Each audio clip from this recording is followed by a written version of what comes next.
Okay, now we're going to take a look at the trial pedigree tool on the worldwide independent Leonberger database. So as a breeder, you'll probably come up with a list of dogs you're considering using for your next breeding.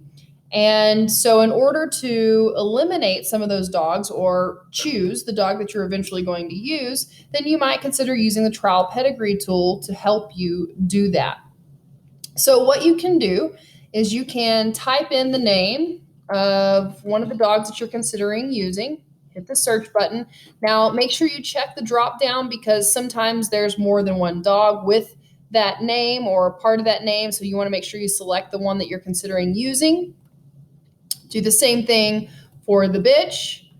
Okay. You can select how many generations you want to look at in this trial pedigree and then have it create the pedigree. So now you have a pedigree that's been generated for this potential breeding. Okay, so there's the male we selected, and here's our female. Okay, now you'll notice as you go through this pedigree, you see some colored dogs. Okay, you've got some different colors highlighting different dogs in the pedigree, and what that is it's showing you dogs that are in both pedigrees, top and bottom, the sire and the dams. So, for example, this bitch right here, okay, is highlighted in pink, and she is found in the maternal side of this potential sire, okay? So let's go see if we can find her where she is again in this potential pedigree. So we're gonna go through here, and there she is, okay? So she's found in the top side of our dams pedigree, okay? So every time there's a highlighted dog, that means that that dog is found more than once in this pedigree, which means that the coefficient of inbreeding for this breeding may be bumped up a little bit more because of those common ancestors in this pedigree, okay? So let's go back to the trial search engine, and I want to point something out.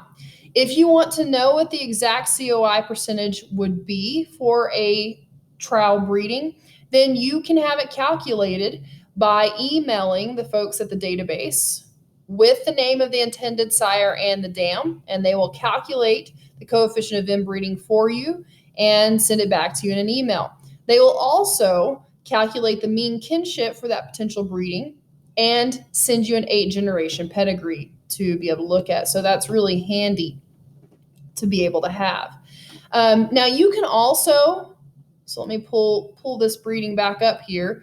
You can also do a rudimentary calculation for the mean kinship on your own, at least for the mean kinship at this current point in time, by taking the mean kinship number for the potential sire and adding it to the mean kinship number for the potential dam, and then dividing that by 2. And that will give you the average, the mean kinship number for the offspring that would be produced in this breeding. Now, I want to remind you that mean kinship is a number that is fluid.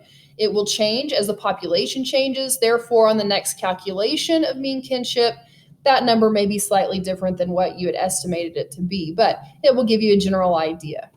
Okay, so again, this is an excellent tool. I love using this tool, and it's super helpful that the folks at Wild are willing to calculate COI for you and send you this information for a trial breeding if you send it to them. So if you think that's helpful and you find yourself using this trial pedigree a lot, remember that this is a nonprofit project, the database is, and it does cost money to have the software. It costs time from these people to update this information and to generate the COI and things like that for you.